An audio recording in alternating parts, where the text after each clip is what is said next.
अस्सलाम वालेकुम। आज हम बात करेंगे शिद्दत के 32 एपिसोड के बारे में। तो वीडियो शुरू करने से पहले हमारे चैनल को सब्सक्राइब कर लीजिए अगर अभी तक आपने नहीं किया, ताकि हमारी हर न्यू वीडियो आप तक पहुंच सके। यहाँ पर असरा जैसे ही फ्री होकर कमरे में आती है तो वो देखती है कि सुल्तान सोया या नहीं। कि इतनी देर में सुल्तान कहता है कि मैं नहीं सोया हूँ बल्कि जाग रहा हूँ। तुम यही सोच रही होगी ना कि मैं सोया हूँ। वो उससे बहुत प्यार से बात करता है और उसे समझाने की भी कोशिश करता है। ये सब देखकर असरा एकदम हैरान हो जाती है और कहती है कि आज तो मैंने आपको मनाया भी नहीं है, फिर भी आप मान गए हैं। आप तो मुझसे नाराज़ थे ना, लेकिन ऐसी कोई भी बात नहीं है। आप एक दफ़ा मेरा यकीन तो करके देखें ना।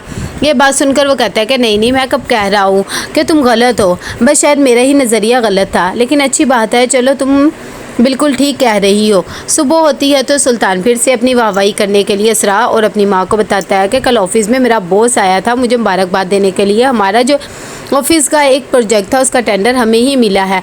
तुम देखो कितना काबिल तुम्हारा शोहर है। ये बात सुनकर असरा कहती है कि चलो ये तो अच्छी बात है, लेकिन बॉस को तुम्हारे ही पास आने का ज़रूरत थी। वैसे भी जो कुछ था वो वैसे ही कह देते। लेकिन इतनी देर में तलत कहती है कि भाई समझा करो ना, मेरा बेटा है ही इतना काबिल कि बॉस खुद आया था ना उसके पास बात करने के लिए। अभी सुल्तान अपनी तारीफ़ें बटोर ही रहा होता कि इतनी देर में वहाँ पर मिशाल भी आ जाती है। असरा उसे भी बताती है तो मिशाल इतना इंटरेस्ट नहीं लेती है और कहती है कि मुझे थोड़ा सा दूध चाहिए था। वैसे भी सुल्तान के तो किस्से सुन ही चुकी। ये बात सुनकर सुल्तान भी खामोश सा हो जाता है। दूसरी तरफ हाला कॉल करती है असरा को और उसे बताती है कि कुछ दिनों बाद मैं पाकिस्तान आने वाली हूँ और बस फिर तुमने कोई काम वगैरह नहीं करना और भाई को भी टाइम नहीं देना। हम दोनों अच्छे से घूमेंगे फिरेंगे खाएंगे, बस ऐश करेंगे। जब ये बात का पता लगता है असरा को तो वो बहुत ज़्यादा खुश हो जाती है कि हाला आ रही है। वो कहती है कि ठीक है, जैसे तुम कहोगी मैं वैसे ही करूँगी, तुम्हें फ़िक्र करने की ज़रूरत नहीं। और वैसे भी अब तुम्हारे भाई बहुत अच्छे हो गए हैं। ये बात सुनकर वो भी खुश हो जाती है। तलत आती है सुल्तान के पास और आकर उसे बताती है कि हाला आ रही है। और वैसे भी मैं तुम्हें कहना चाह रही थी कि कभी कभार तुम भी बहन को फ़ोन कर लिया करो। जब से उसकी शादी हुई है तुमने तो उसे पूछना ही छोड़ दिया है। सुल्तान कहता है कि अच्छा ठीक है भाई, कर लिया करूँगा। आप तो मेरे पीछे ही पड़ जाती है और कोई हुक्म है तो मुझे बताए। कि इतनी देर में वहाँ पर असरा भी आ जाती है और आकर कहती है कि एक खुशखबरी है। तलत को लगता है कि शायद कोई गुड न्यूज़ देने वाली है, लेकिन इतनी देर में हाला कहती है कि नहीं ऐसी बात नहीं है, शेयान का आज बर्थडे है, बस मैं यही बताना चाहती थी। ये बात सुनकर सब खुश हो जाते हैं और वो कहती है कि हाँ मैं ये कह रही थी कि घर में एक छोटा सा इवेंट भी शायद रखेंगे। सुल्तान इतनी देर में फ़ोन आ जाता है मिशाल का। वो फ़ोन सुनता है, साथ ही जुनेद होता है, वो उससे बात करता है तो कहता है कि अच्छा ठीक है माने की कोशिश करेंगे। तलत कहती है कि भाई क्या बात है, सब खैर खैरियत तो है ना, कहाँ पर वो बुला रहे हैं। सुल्तान कहता है कि वो अपने ताल्लुकात हमारे साथ मजबूत करना चाहते हैं तो इसीलिए हमें डिनर पे बुला रहे हैं। तो कोई बात नहीं, वैसे भी असरा की ये बेस्ट फ्रेंड है तो मेरे ख्याल से तो जाना बनता है। साथ ही असरा को कहता है कि तुम शाम को रेडी रहना, हम उनके घर पर डिनर पर ज़रूर जाएंगे। असरा कहती है कि अच्छा ठीक है, जैसे आप चाहते हैं वैसे ही होगा। लेकिन वह हैरान होती है कि ये एकदम इतना चेंज कैसे हो गया है।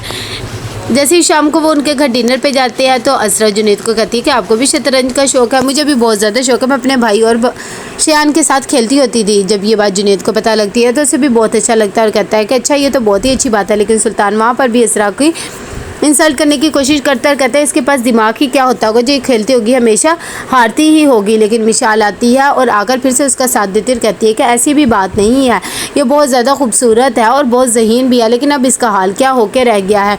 हर सुल्तान बात तो फील कर लेता है लेकिन वो खामोश हो जाता है। जैसे ही सुल्तान हारता है तो मिशाल कहती है कि बाप ने हमें मूवी दिखाने जाना है। यहाँ पर सुल्तान जब अपने घर आ जाता है तो जानबूझकर असरा के सामने मिशाल की तारीफ़ें करने लग जाता है और कहता है बहुत ही अच्छी लड़की है। ये सब सुनकर असरा को एक अजीब सा लगता है कि सुल्तान उसमें इतना इंटरेस्ट क्यों ले रहा है।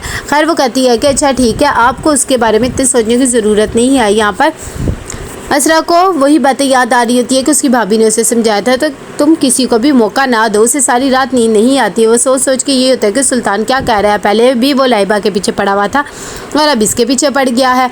सुबह होती है तो असरा का थोड़ा सा मुँह बना होता है। तलत कहती है कि भाई क्या बात है, आज तो बहुत खामोश हो सारे ही। सुल्तान कहता है कि क्या कह सकते हैं, जिसकी बीवी का सुबह सुबह मुँह फुला हुआ हो तो उस शोहर ने खामोश ही होना है ना। वैसे भी मुझे तो समझ नहीं आ रही इसका मुँह क्यों बना हुआ है। लेकिन तलत कहती है कि ऐसी बात नहीं है, असरा बहुत ही अच्छी लड़की है और वैसे भी तुम भी अपना मजाज थोड़ा सा दुरुस्त करो ना, तुम भी हर वक्त ऐसे बोलते रहते हो। लेकिन असरा कहती है कि नहीं ऐसी कोई भी बात नहीं है और मेरा तो बिल्कुल भी मुंह नहीं बना हुआ, मैं तो बिल्कुल ठीक हूँ, बस वैसे ही थोड़ा सा खामोश हूँ। सुल्तान कहता है कि ठीक है शाम को मूवी का प्लान बनाएंगे।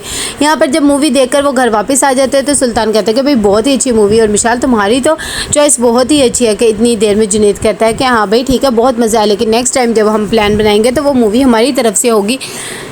और बहुत ही हम इंजॉय करेंगे। असरा को खैर ये बातें इतनी अच्छी नहीं लगती, लेकिन वो खामोश होती है और सुल्तान कहता है कि भैया बहुत देर हो गई है, मेरे ख्याल से अब हमें भी रूम में जाकर लेटना चाहिए। जैसे ही सुबह होती है तो असरा सुल्तान के पास आती है और कहती है कि आप मिशाल में इतना इंटरेस्ट क्यों ले रहे हैं, वो मेरी बेस्ट फ्रेंड है, आपकी बेस्ट फ्रेंड नहीं है। ये बात सुनकर सुल्तान कहते हैं कि भाई मैं कौन सा इंटरेस्ट ले रहा हूँ, मुझे तो कुछ भी नहीं किया, बस मुझे जो उसकी बात अच्छी लगी तो मैंने वो तुम्हें बता दी। और दिल में सोचता है कि मैं दुश्मनी और नफ़रत बहुत अच्छे से करना जानता हूँ और मोहब्बत ये अब मैं इसे अच्छे से सबक सिखाऊंगा। यहाँ पर असरा अपने घर जाती है और जाकर कहती है कि भी अब सुल्तान का मूड तो कुछ अच्छा हो गया। और साथ ही वो कल की भी बात बताती है कि कल हम मूवी देखने गए थे मिशाल के साथ और सुल्तान भी उसकी बहुत ज़्यादा तारीफ़ कर रहे थे। ये बात उसकी भाभी को खटक सी जाती है और कहती है कि भाई ध्यान रखना, वैसे भी तुम्हें पता है ना तुम्हारा शोहर दिल फेंक सा इंसान है, फिर ना हो कहीं मिशाल के पीछे लग जाए। और उसकी अम्मी कहती है कि भाई तुम किसी को कोई मौका ना देना और सुल्तान के आसपास खुद ही रहा करो, पहले भी तुम्हें पता है ना मामलात कितने ख़राब हो गए थे, मैं नहीं चाहती हूँ कि मेरी बेटी का घर एक दफ़ा फिर से बर्बाद हो। असरा कहती कि ऐसी बात नहीं है कि इतनी देर में यहाँ पर सुल्तान फ़ोन करता है। जैसे ही चांदनी उससे बात कर रही होती तो कहती है कि मैं तुमसे बहुत ज़्यादा मोहब्बत करती हूँ, हर वक्त तुम्हें ही सोचती रहती हूँ। सुल्तान कहता है कि अगर यही बात है तो तुम मुझसे मिलने आ जाओ ना। ये बात सुनकर वो बेचारी घबरा सी जाती है। तो कैसा लगा आपको एपिसोड, लाइक शेयर करके लाजमी बताइएगा। अल्लाह हाफिज़।